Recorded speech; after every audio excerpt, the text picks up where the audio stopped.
Good afternoon. Good afternoon.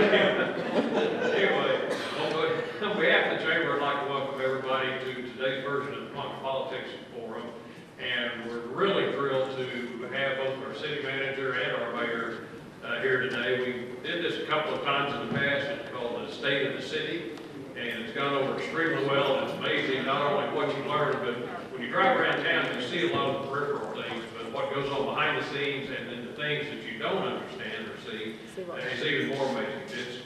And I'm sure we'll hear it, but it's another great day in Ponca City, right, Mayor? I'll sit right here. Anyway, we're going to go ahead and get started. What I'd like to do, the two men absolutely need no introduction, but just to remind everybody that our mayor, 2 years ago, was elected mayor of the year in the state of Oklahoma, and then most recently, our city manager, Craig Stephenson, was named city manager of the year. So congratulations to both of you. Quite an honor.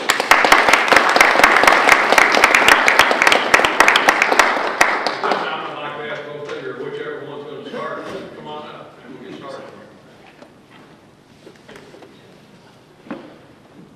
It's our building. I suppose I should have known we had to get our own water. We're walking up here in the middle of your talk. And I'll separate them, Mayor, so we don't end up swapping spit up here. It's my pleasure and honor to get to introduce someone to you who doesn't need an introduction.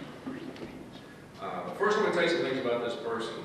He first took office as mayor for your city in 2007. He served as the president of the Oklahoma Municipal League in 2012 and 2013. He's currently serving as the past president. And just in case you thought he was a full-time mayor, in 2013 he was inducted into the state of Oklahoma's Auctioneers Hall of Fame.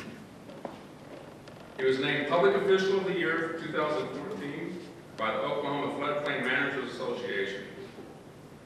These are only a few of his accomplishments, as we're limited to an hour, which is only an hour. So that's all we get, Mayor. So I want to introduce you to your mayor, Homer Nicholson.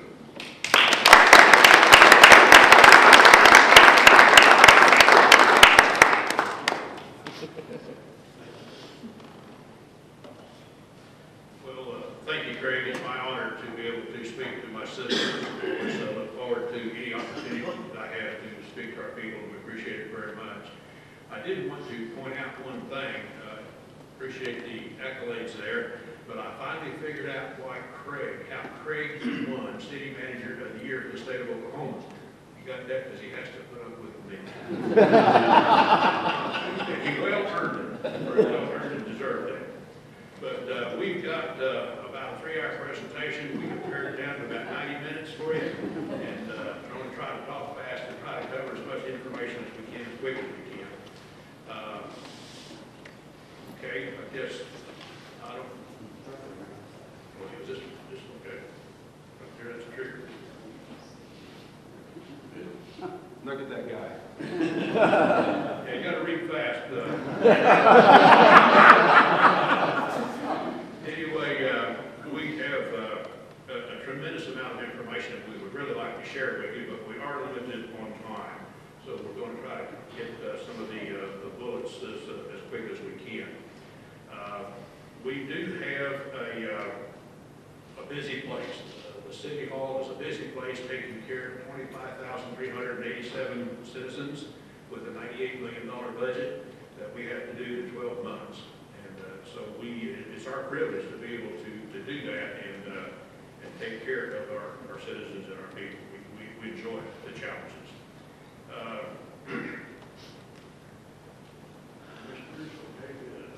Commission representation. Our monitor, we have a monitor and it crashed, so that's the reason we're kind of handicapped here with that. Our citizen representation, city commission representation. Which slide I'm on here? Excuse me. There we go.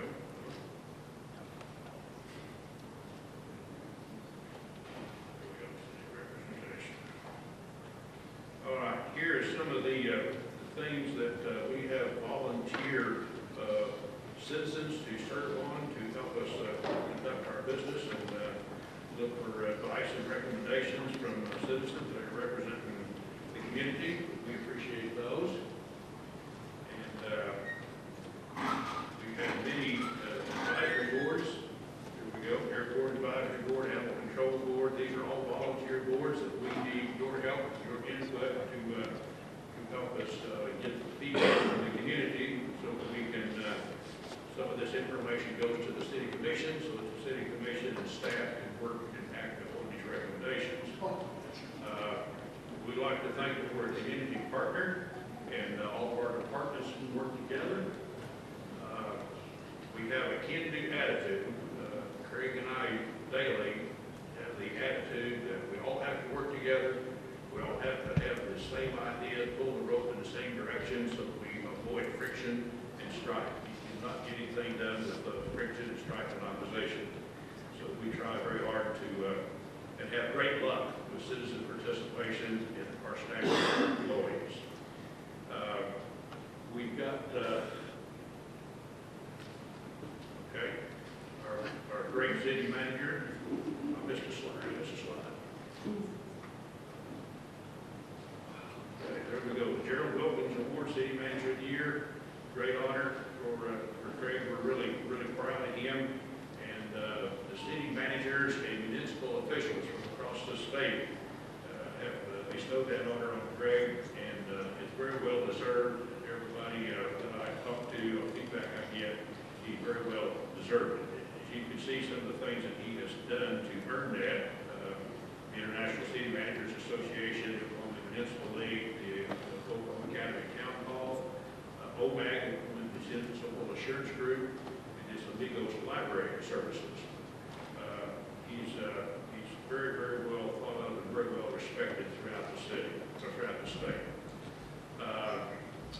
We try to work as a team, and we enjoy being able to do that.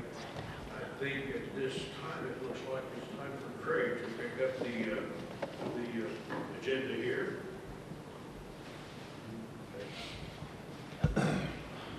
Is that on? I'm going to try this because I'm watching America. I think you got busy. Already was.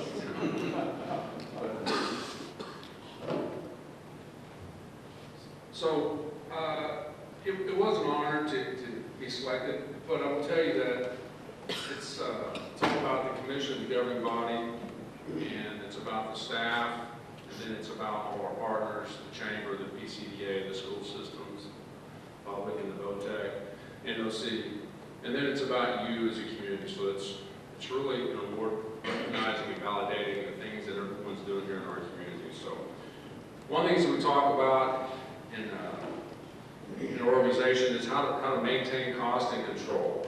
That's real important to us. We still hold several positions open, and we'll kind of work through that as we need to. We've changed a couple. We have key retirements coming up here in the near future. Our organization is no different than your organization in that those key people are going to end up retiring, going to get a replacement. So we're always looking for the youth. And when I say youth, I mean people with not as much experience as in that workforce as you may have. Our current sales tax collections, we have 4.5 cents goes to the state, perpetuity, then the K County Jails tax has 2/3, and then they'll keep a third of that into perpetuity once their debt's paid off in 2028. Then we have 2 cents for our city general operations that generates about $7 million a year. We have a 1/2 cent for street improvements. That's been one of the most popular programs that we have and throughout the state. And then also we have the sales tax for economic development, which has been extremely successful. And then we have the sales tax, which we'll call our capital improvement tax, and this is currently paying off the Ponca City Aquatic and Family Center. It'll pay off in 2020. So we have a total sales tax load of 8.667, of which the city only receives 3.5 pennies. So remember that, it's not the city getting that full 8.6%. Here's our total sales tax collections from 06 to 07. I will note that from 07-08, our high at the time, our sales tax collections from there to today have only averaged about 1.2% increase annually. So though we see some large jumps, we've had a lot of deficits in there, and we've been working through that. But it's important for us to maintain that. Sales tax, it's our basis for operation. The next big piece of our operation is obviously utilities. Our utilities, this is, shows you average utility rates from 04 to 14-15. That average increase is about 3.4% a year. So we try to maintain a reasonable increase in our utilities so that the citizens aren't hit with a large tax increase or utility rate increase at one time. Other communities have tried that. They don't get credit for not increasing rates, and they always catch it when they do increase them. Our municipal finance department is comprised of the city clerk, municipal court, utility billing. They're responsible for providing us all the data to make decisions on economics. So they did a great job. Once again, we received an unqualified opinion in 2012 and 13.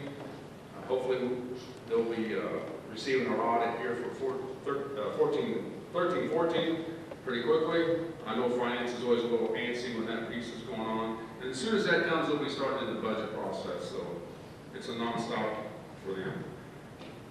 Serving and protecting our fire ambulance and animal control, 911, communications, emergency management work together. They obviously are a 24/7 day operation. Every day, of every hour, of every year, they're working for your protection and safety. The fire department is comprised of 69 personnel. We have 19.3 square miles that we respond to. Then we have about another 64 square miles in rural Kane County that we respond to. They responded to almost 1,200 fire calls and other emergent situations. We did 756 fire inspections for our businesses and commercial entities. That's one of the areas we've really seen a lot of increase, and that's beneficial for not only you as a business owner, but it's beneficial for our fire personnel. So when they come to your facility, if you have an issue with the fire, that they know where they're going and what they're going to do. Obviously installed 86 smoke alarms, average response times 5 minutes, 34 seconds. A couple of pictures of them finding a couple of fires.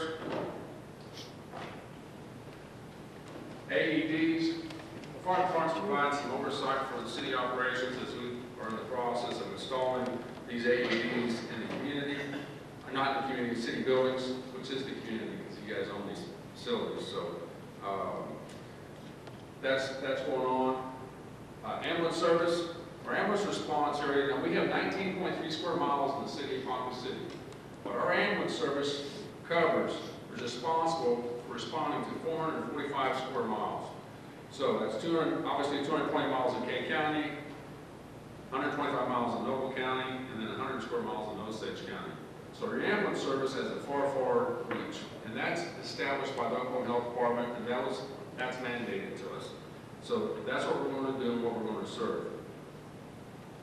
They responded to about 3,500 requests for ambulance services last year, and they have a response time of a little over 4 minutes. Ponca City Police Department has 55 sworn officers responding in the city limits, and we do occasional mutual aid requests with the Kane County Sheriff's Office. We have a good relationship with them. We work with other agencies. We responded to almost 23,000 calls for service. As you can see, our part-line crimes increased a little bit. With a 15-year average of 1,400. We've cleared, of the part-1 crimes cleared, 51 were cleared by arrest of a person under 18 years of age. So 14.9% of all clearances were cleared by the arrest of a juvenile. Probably not a good omen. But one of the new programs that they started this year was Coffee with a Cop. It's simple. Get the officers out to the public, to meet with the public, to discuss issues that may be germane to the public. So I think that's been pretty successful. I think the officers enjoy it. They would rather visit with the public when it's not a contentious situation. So, like someone speeding through a school zone. We've added our canine officer, that's Blitz. He's new to the department, and we're excited to have him. He assists in building searches, field searches, and apprehending fleeing felons. It's just been 2 or 3 years since we've had a dog, so it's kind of nice to have one back in the operation. Animal control enforces laws and governing animals. As you can see, the number of animals that we've handled have gone down. Animals euthanized have gone down. We've hope the spay and neuter ordinance is starting to make an impact, and it's not because we're not picking up animals, but the spay and neuter ordinance is making an impact. We do work with all the rescue agencies, we work with the Humane Society, so another reason why our euthanization has gone down as well. 911 communication, they handle all the calls inside the state limits and also respond and dispatch for assistance for neighboring and rural law enforcement and fire services, as well as city utilities. You can see the number of calls. They handled 31,000 calls last year. You can see the breakdown for the other agencies that they've handled. It's quite intensive, and if you want to see some excitement, go down there and watch them work because they're busy. If you like to be on the phone, that's a place to be. Emergency management. Last time I talked to you, we were really busy the prior year in emergency management, so I'm kind of glad it's been quiet for a while. So it's nice, but they're obviously responsible for maintaining the National Incident Management System, or NIMS. We still call it EOC, Emergency Operations, but that's okay. Anyway, they're responsible for coordinating our employee safety and severe weather trainings. They do handle storm spotter program and trainings, and then obviously the storm shelter registrations. We just acquired I guess it's the K card. It's a card for responding for animals. One of the things that we keep looking forward to is adding services in our community, and this is to take care and help with animals and livestock during emergency or disaster events. So one of the problems that my communities had was, what do you do with all these animals after a tornado or a large event or running loose? So this is one of the ways that we can work with the community to pick them up, we got them, we can hold them, and take care of them until hopefully someone comes and picks them up. We're a public power community, and we're very grateful for that. We've been on for over 100 years. We service 98 square miles. We test thousands of poles. The tree trimming is probably the most important thing we do. We were able to trim 1/4 of the system this past year. We installed over 13 miles of fiber optic, and then we installed the very nice decorative street lights on the 3 blocks of Grand this year. These are our linemen, and that's a picture of them at the line workers rodeo. And then the other picture there is our new Union Street substation. So that's taking the diesel plant out of operation, and the diesel plant had caused us a lot of headaches and a lot of outages, and so that $1.3 million investment will pay dividends, and you'll have power on a more regular basis. I want to talk a little bit about the Ponca City Energy's line worker rodeo team. It's a new team, just formed. They competed in the American Public Power Association's lineman rodeo that was held in Edmond earlier this year, and they did extremely well, and they liked it. So they recently competed in the Municipal Electric Systems of Oklahoma, or MISO lineman rodeo, and they did extremely well there. They had the first place team, which was comprised of Tyler Simpson and Thomas Alvarez and Jared Evans. Then Thomas Alvarez was also the first place overall journeyman, first place hurt man, first place load breaker, and second place mutual aid. Tyler Simpson was first place mutual aid and third place hurt man. Chris Crane was second place hurt man, and Tanner Lee was third place load break. So what's that mean? That means you can rest easy knowing that Ponca Energy has some of the best in the business in sharing your electric service. With that, we'll move on to who provides us our public power, and because it's provided by Oklahoma Municipal Power Authority, I'm going to let Mayor Nicholson, who's also a board member of OMPA, talk about OMPA and what they do for us.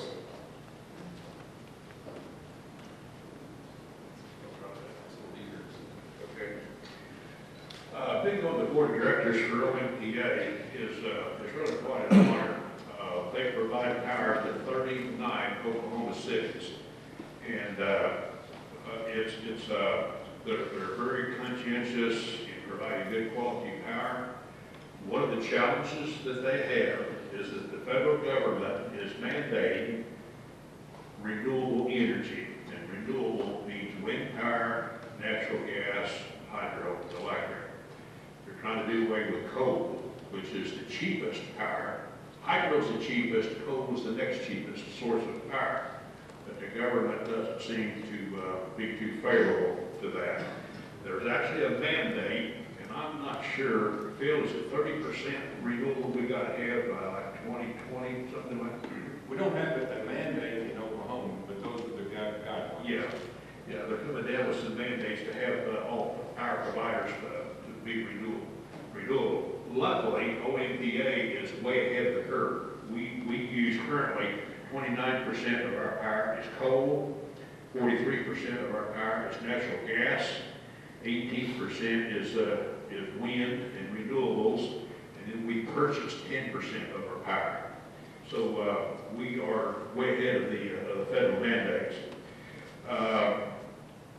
OMPA was authorized by the legislature in 1981, and there we go.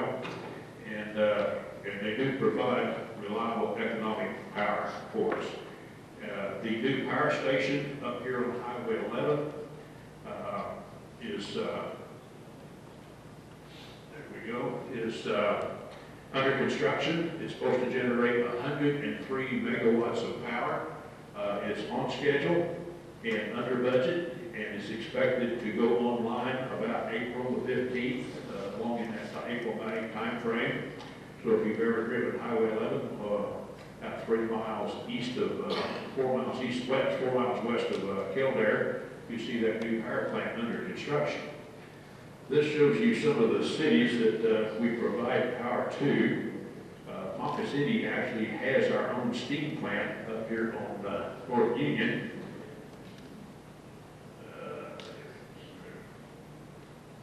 There we go, all right. And that OMPA actually operates for us.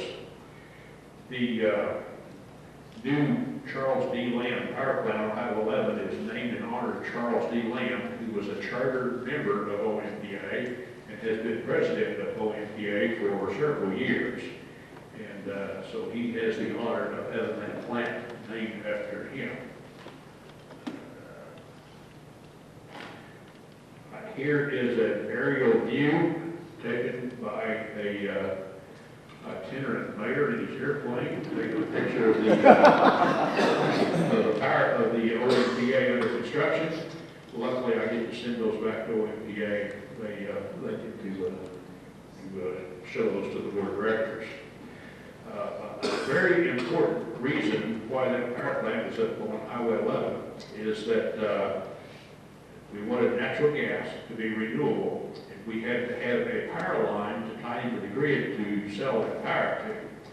And that location happens to be right close to a 345,000 kVA transmission line and a large gas line by Southern Natural Gas, I believe. Yeah, Southern Star Gas.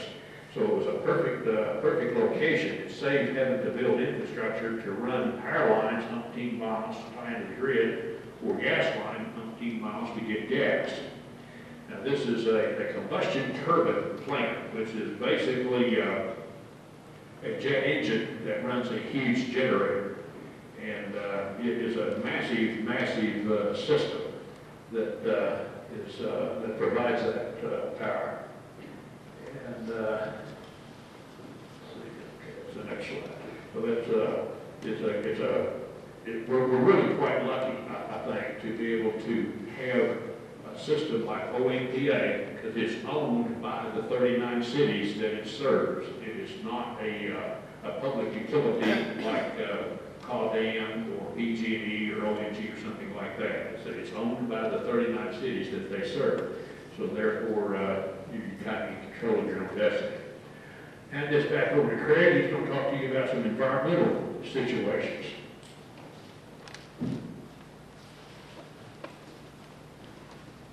Most of you know, but you can see that the breadth of the operation is quite large. So now we're into the water, wastewater, and solid waste side of the business. The water production department operates and maintains 16 million gallon a day water treatment plant. We have 17 wells.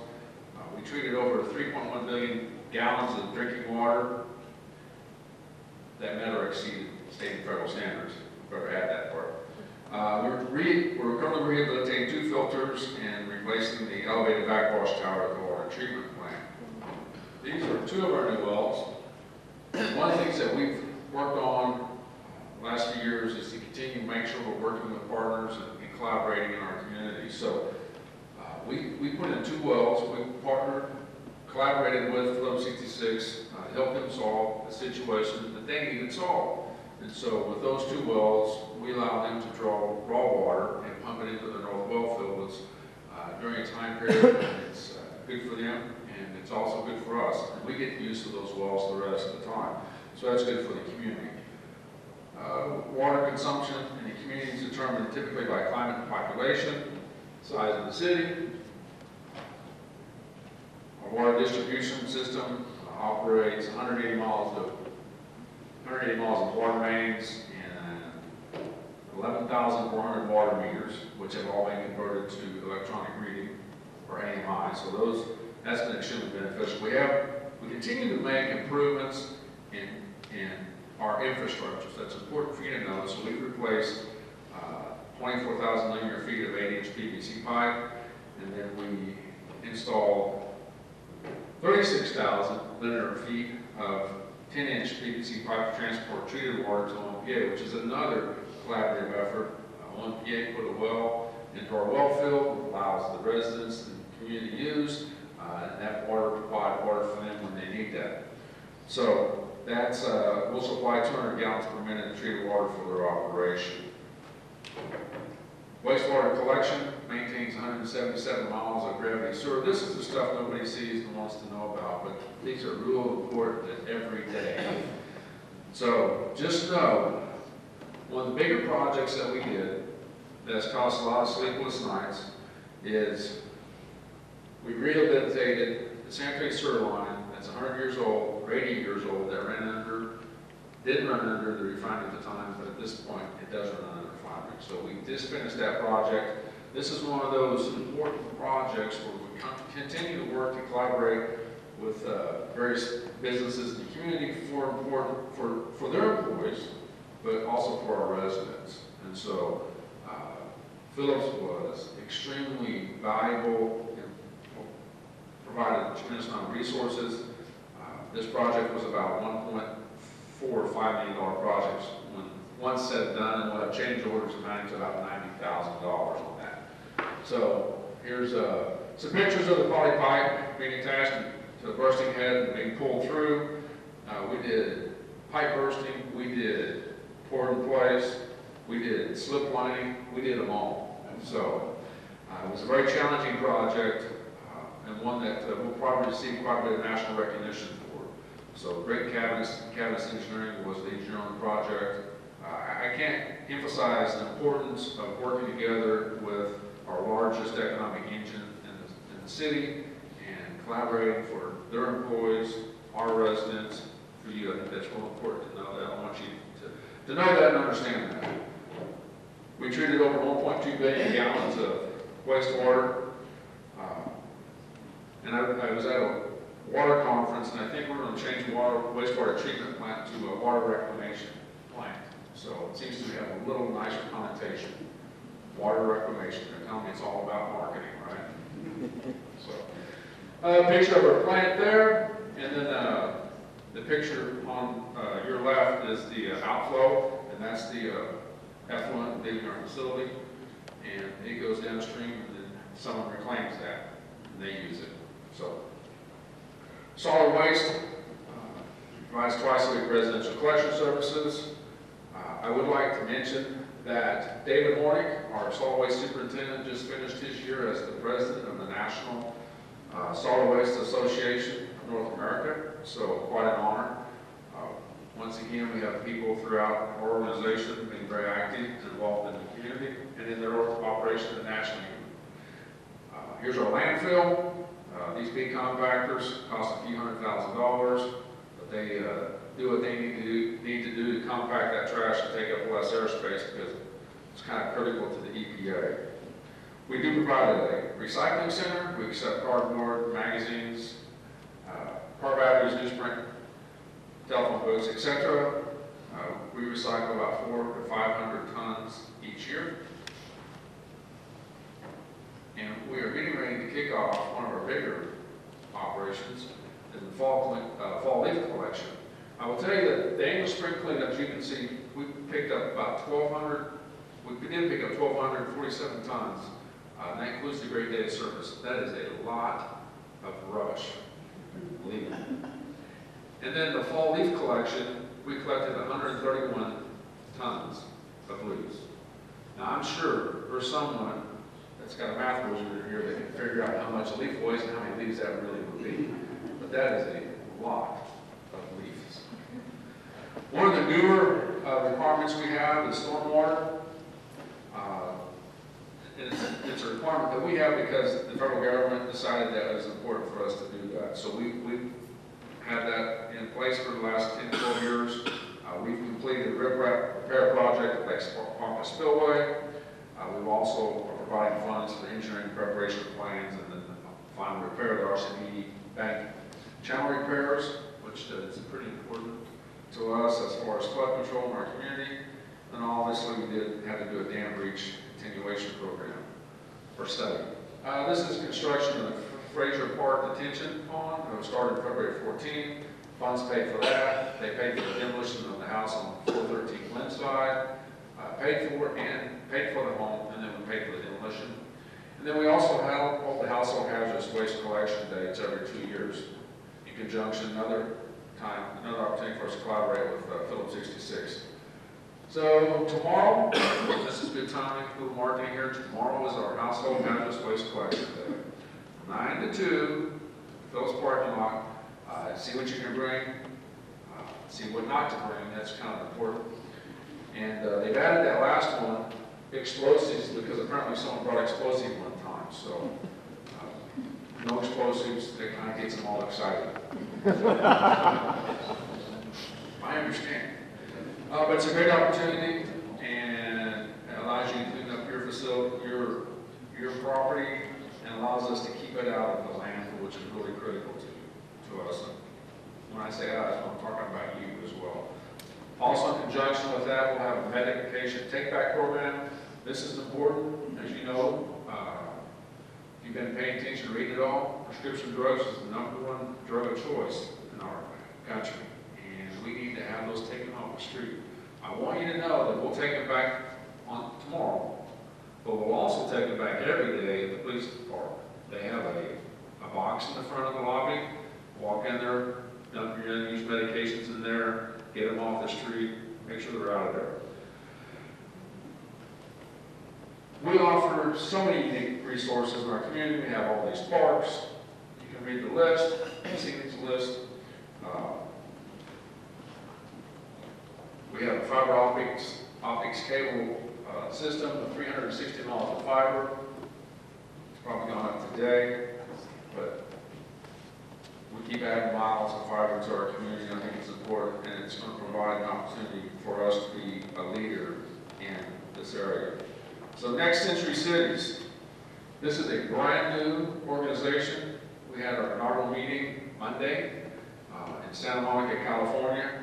32 cities from across the country came together and said, hey, this is important, so we want to share best management practices, basically.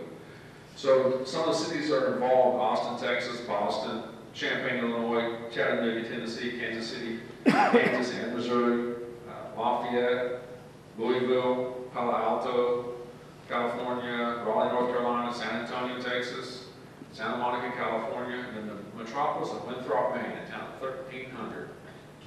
So, but I will tell you what's unique about this is we were asked to be a founding member. They called us and said, we want you to participate. Would you participate? And it has to do with the fiber, the business, the broadband that we provide our businesses, and the Wi-Fi system, because that's unique. No one's been able to replicate what we've done. And so they want to know how you did that. And we spent quite a bit of time discussing those issues with them. So another thing to be proud of, and another reason why you want to live in Ponca City. So our kids participating in programs at the Ponca City's Library Summer Reading Program. The library programs have really been upgraded. Holly's done a great job there, and the children's librarian. Got the kids rodeo. We also have the did some original period refurnishings at the Lawrence Grant home. And there are pictures of that. And we had a new event this year. We're going to work real hard to see if we can't get them back quicker than they want to be.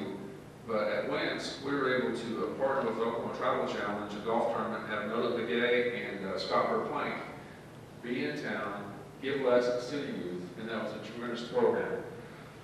That was a big, big feather in our cap. That was huge for Wentz, and so it was important.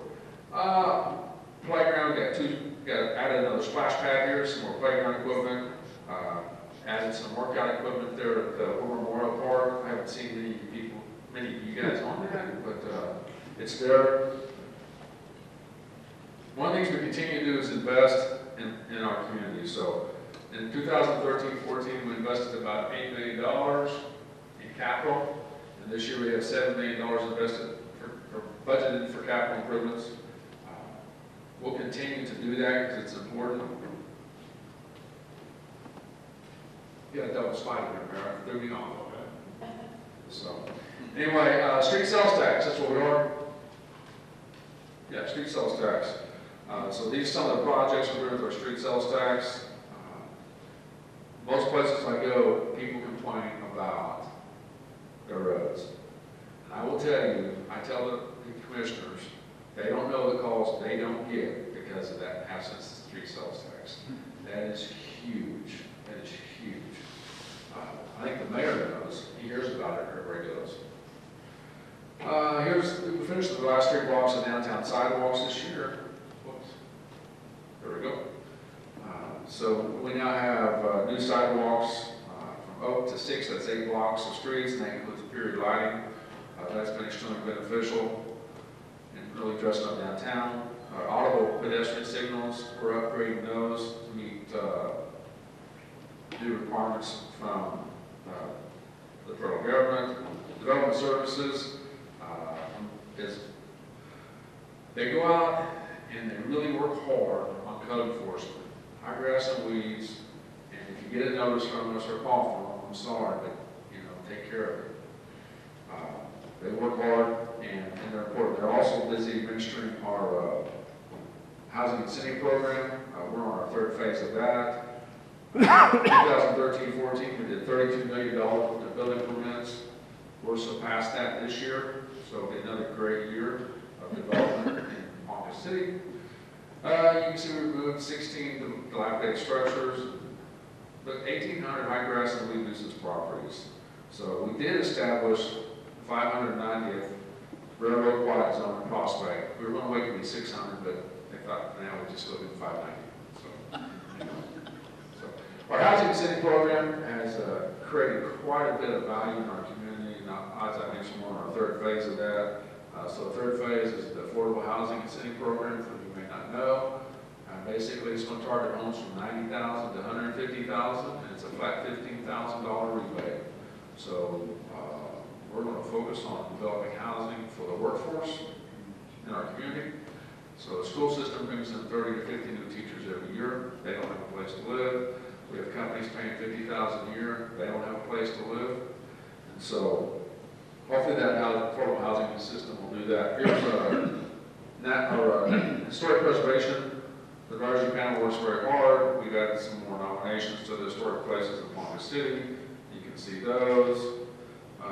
Construction of a new hospice facility. And then obviously the restrooms at Pioneer Park. So we've kind of determined that in our park system, we have to go ahead and put something new in that we vandalize, and after we fix it, I think we're vandalizing it. But it's a sad state of affairs. But that's where it is. So going forward,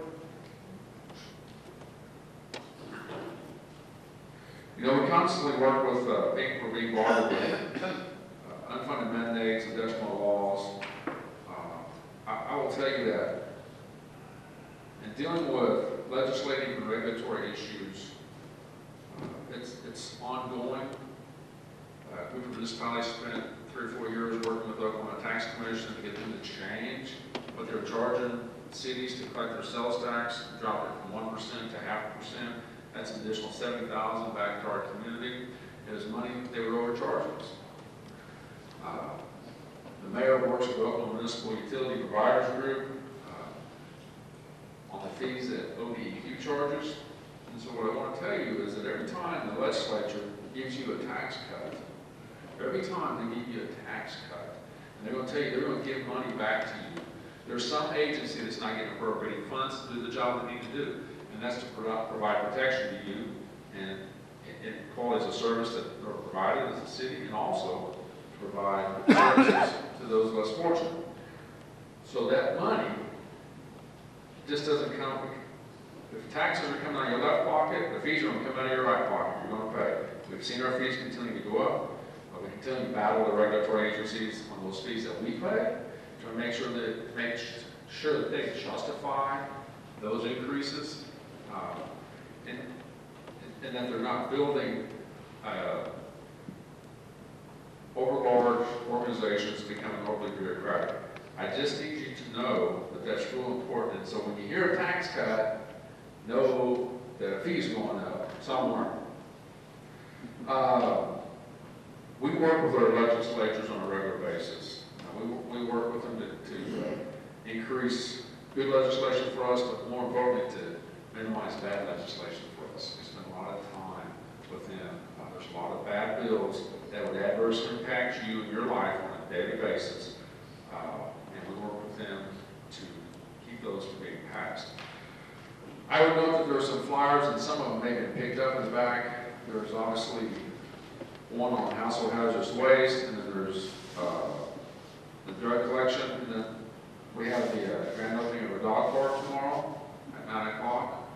So that's at South Avenue and Franklin Street, and then the library, if you want to be adventurous, they'll have an insect adventure, so you can go out and catch bird bugs. So that'll be nice. But those are cool programs that we're able to bring into our community and provide our residents, and I think that's important. Mayor, do you have anything you want to say? I went ahead and took off the legislation. I was trying to be nice. Well, it's kind of hard to be nice sometimes when if you realize the legislative challenges we have. The legislature tries to do a good job, but they really make it difficult for our cities and towns. They think that they're doing good when they pass a sales tax exemption that hurts every city and every town and the state, because the sales tax revenue that's exempted is no longer income, and we need that revenue very, very bad. I almost dread spring because I spend a lot of time in the Capitol. I've been in every legislator's office, every senator, every representative. And November the 4th, we're going to have 40 new representatives out of 101, I think it's right? 40 out of 101. So we've got to retrain 40 new legislators. We've got to try to make them understand municipal business, because most of them don't. We have 3 representatives that are former mayors that helps us a lot, because they understand municipal government, they know the challenges that we have,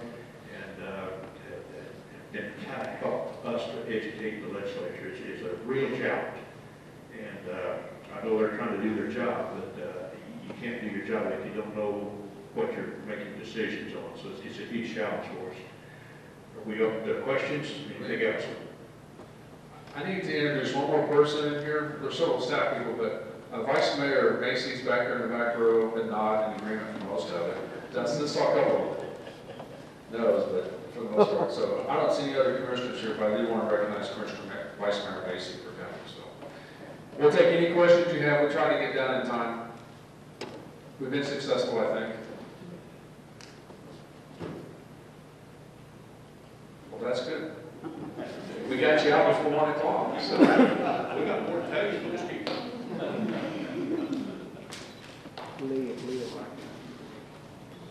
Do I need to hand this off to Lee? Are there any questions that anybody would like to ask? You know, it's incredible what has to go on behind the scenes for everybody in the room and in this community to enjoy the quality of life we have in Ponca City. And for that, we thank everyone in the city staff. If you would, please give them a round of applause.